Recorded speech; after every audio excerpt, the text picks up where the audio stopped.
So today we're going to cover a review of completing the square, and I'm going to go through this step by step with you. I have three examples over on the left side of the board where I'm just going to ask you, what number do you have to add to complete the perfect square? And what number at this first equation here do I have to add to complete the square? 9. We take half of 6, which is 3. Now think about that. I'm completing the square.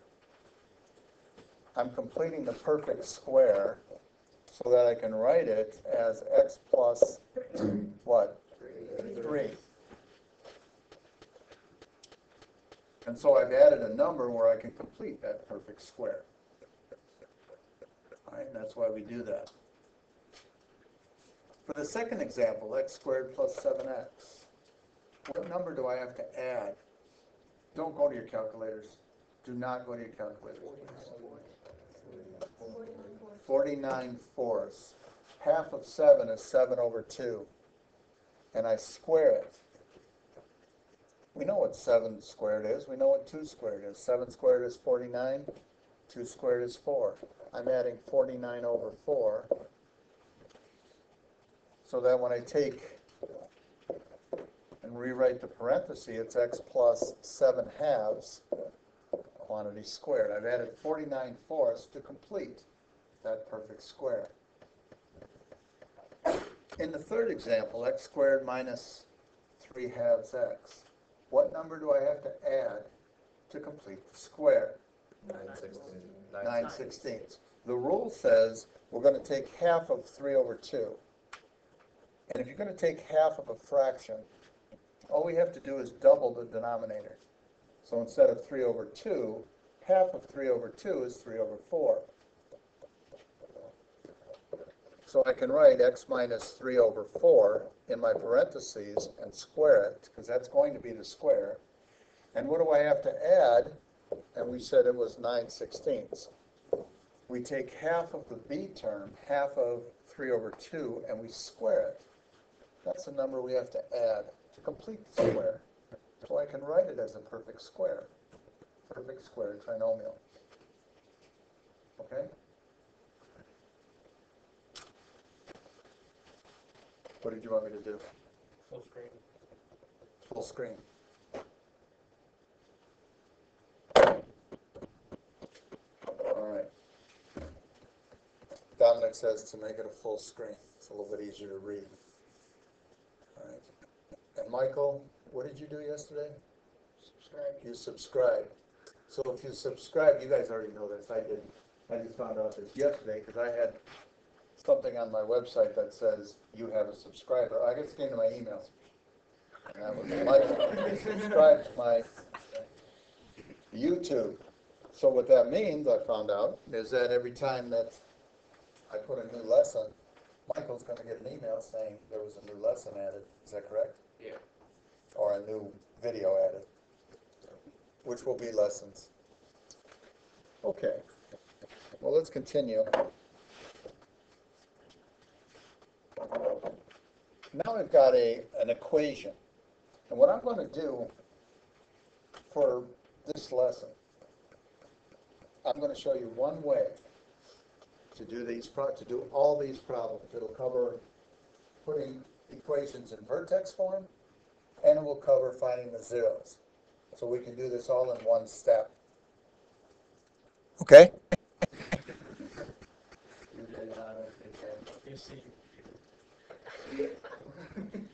All right. So I'm going to write, and this is what I should be seeing on your homework. X squared plus 2x.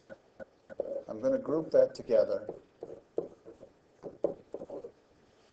What I'm going to do is I'm going to put this in vertex form, but I'm going to find the zeros. So I'm going to do everything all in one. And I'm going to look at the parenthesis. I'm going to complete the square within that parenthesis. Notice I left some room inside the parenthesis, and I left some room after the negative 13, because I'm going to add something to this equation. What number do I have to add to complete the square? 1. I have to add 1 to complete the square, and I'm going to subtract 1 on the same side of the equal sign. I didn't want to change the equation, so I added 1 and subtracted 1. Now I can write this equation as x plus 1, it's half of this 2 here, x plus 1 quantity squared minus 14 equals 0. I have all the information I need right here. My vertex is at -1 and -14. That's where the vertex is. It's the opposite of whatever's inside the parenthesis for your x-coordinate.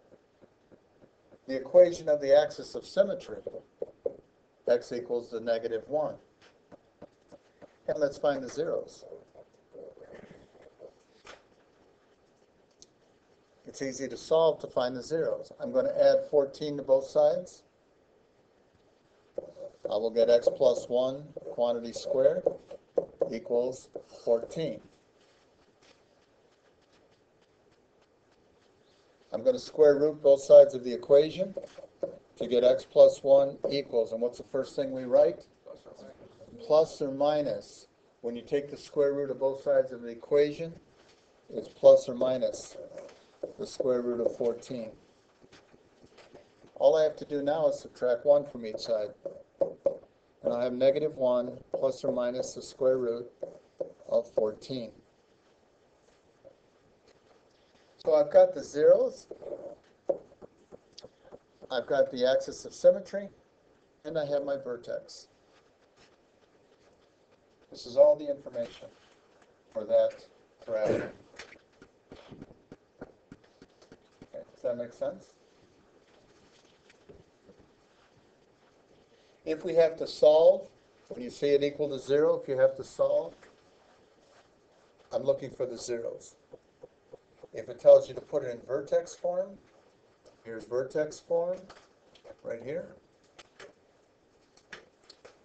And then we have the vertex, and we have the axis of symmetry. So that we're doing the same thing every time. Here's an equation, x squared minus 5x equals 3.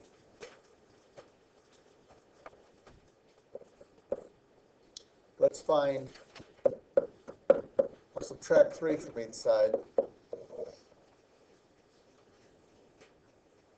And let's complete the square.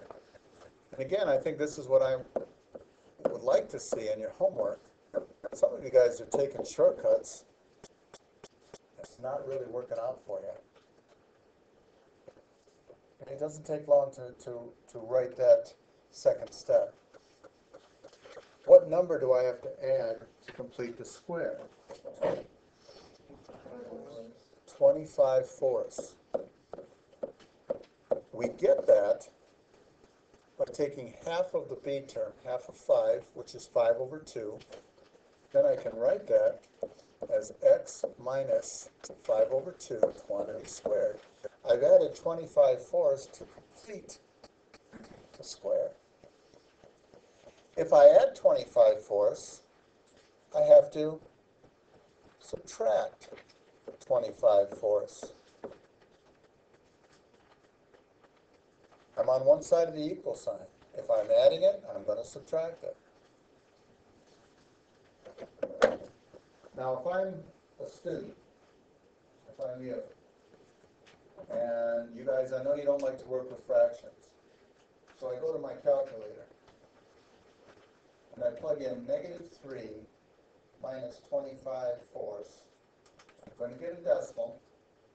I change it to a fraction, and I'll get -37 over 4.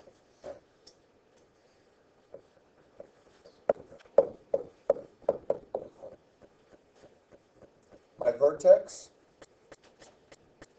I'll write it down here. My vertex is at what? 5 halves, the opposite of what's inside parenthesis and negative 37/4. That's my vertex. The equation of the axis of symmetry, x equals 5/2.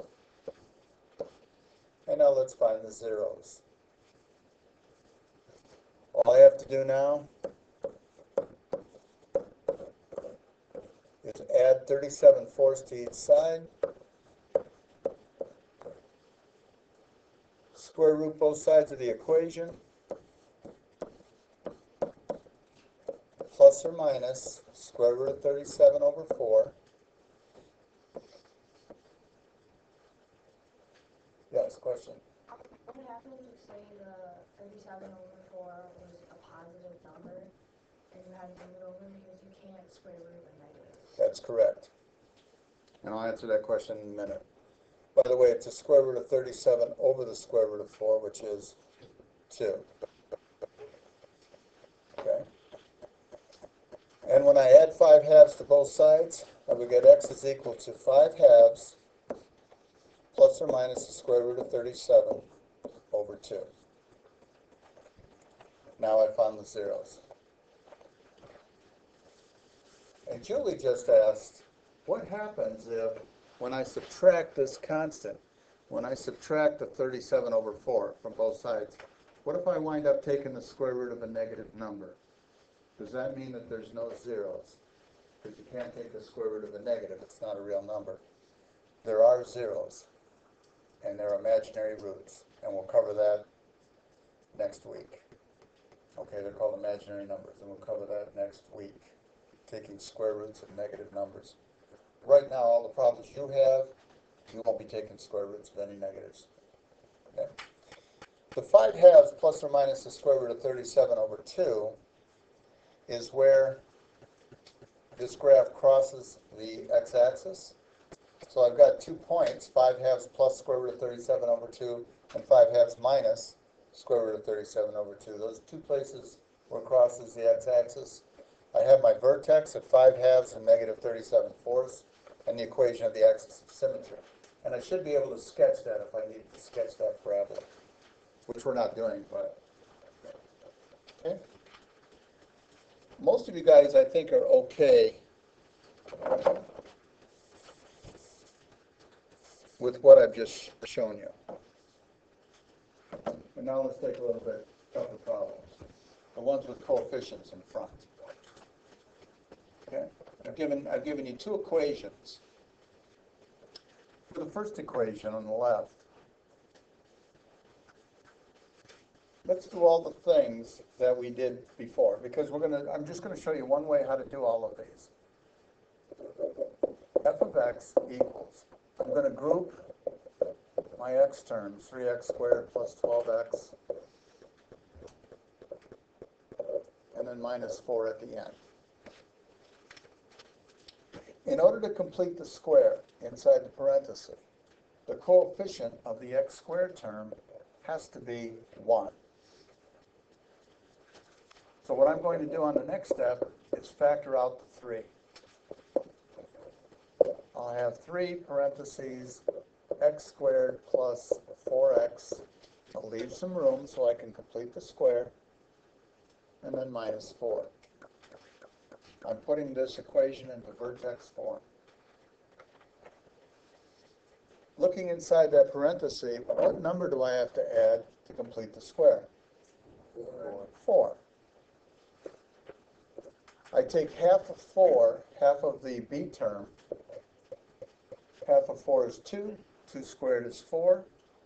Now I can write that equation as 3 times x plus 2, half of the b term, quantity squared. Now I've got minus 4, but if I added, what did I add to this side of the equation? I've added 12. 3 times 4, I've added 12. So I'm going to subtract 12. And negative 4 minus 12 would make this negative 16.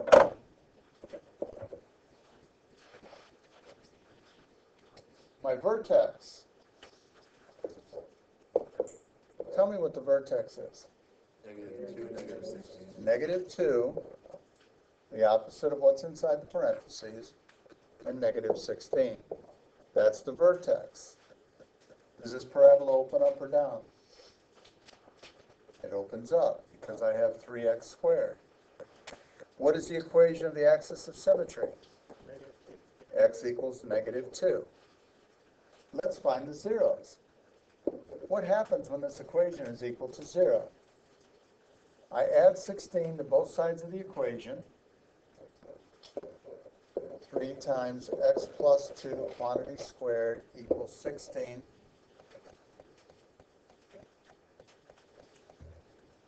Do you take the square root? No, we divide by 3. X plus 2 quantity squared equals 16 thirds. X plus 2 equals plus or minus the square root. I'm going to put the whole thing under the square root. Because I'm taking the square root of both sides of the equation, I could take the square root of 16 and make that 4 over the square root of 3. I could do that. But I thought I would just leave it like this for now. And then subtract 2 from each side, and I would get x is equal to negative 2 plus or minus, if we want, square root of 16 is 4 over the square root of 3. Yes? And we don't have to solve for the numbers that can go down into? Like, do you don't want us to do the math for that, or do you want us to leave it? If you have a square root, this, what I just circled here, is an exact answer. If I tell you to round your answers to the nearest hundredth, then you put this in your calculator. Negative 2 plus 4 divided by the square root of 3. You'll get a decimal. And then negative 2 minus 4 over the square root of 3. You'll get another decimal.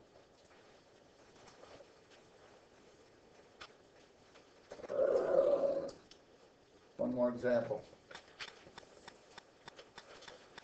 You have an equation 2x squared minus 5x minus 1.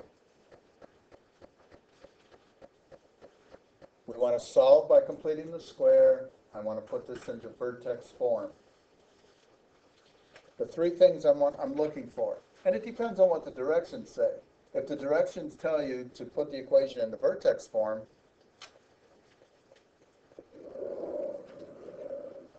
we're looking at this form here that I just circled. To find the vertex, to find the equation of the axis of symmetry. If we're saying to use completing the square to solve, then we're going to do those steps to find the zeros. Okay? I've got one method to use for all 3, and that's what completing the square is used for. We want to complete the square, so I'm going to group the first 2.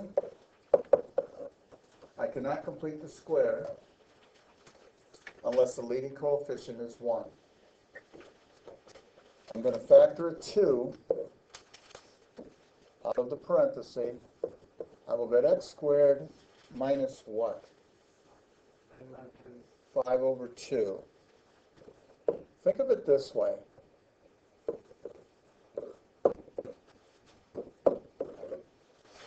I divided 2x squared by 2 to get x squared.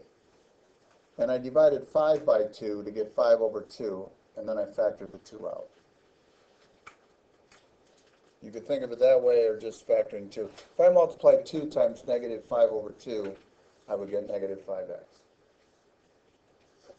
All right, what number do I have to add inside the parenthesis to complete the square?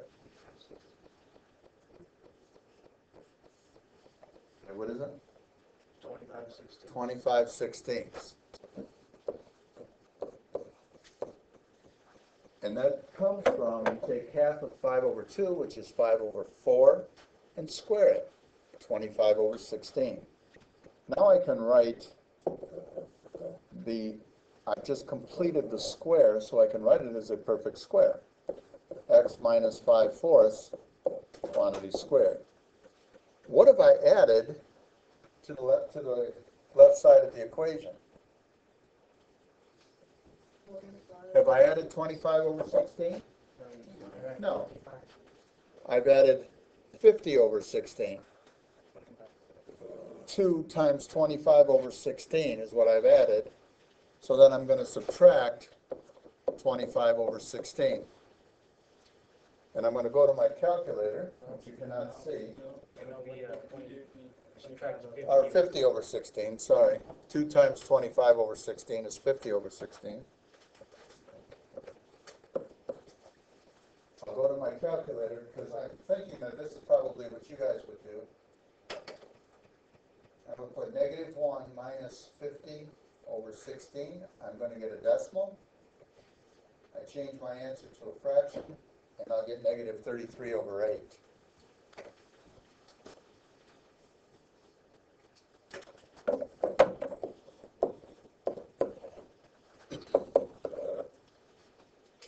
Okay. One method to find everything. The vertex is at 5/4 and negative 33 over 8. The equation of the axis of symmetry, x equals 5/4.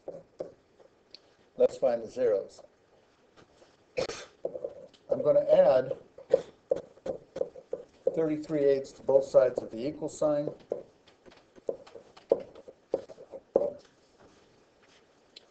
And I'll divide by 2, which is the same as multiplying by 1/2. I'll multiply both sides of the equation by 1/2 so that these 2's will cancel out. I'll be left with x minus 5/4 quantity squared equals 33 over 16. Square root both sides. X minus 5/4 equals plus or minus square root of 33 over, and add 5/4 to both sides. 5/4 plus or minus the square root of 33 over 4. There's my zeros. Here's my vertex and the equation of the axis of symmetry. And that's a review of lesson 5.4. Any questions?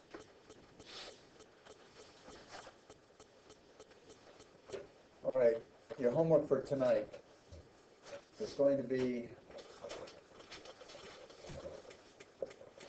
on page 304. We're going to do problems 11 through 37 odd. And on page 956, problems 22 through 30. Okay. Make sure we're showing our work, and that should be a review of completing the square.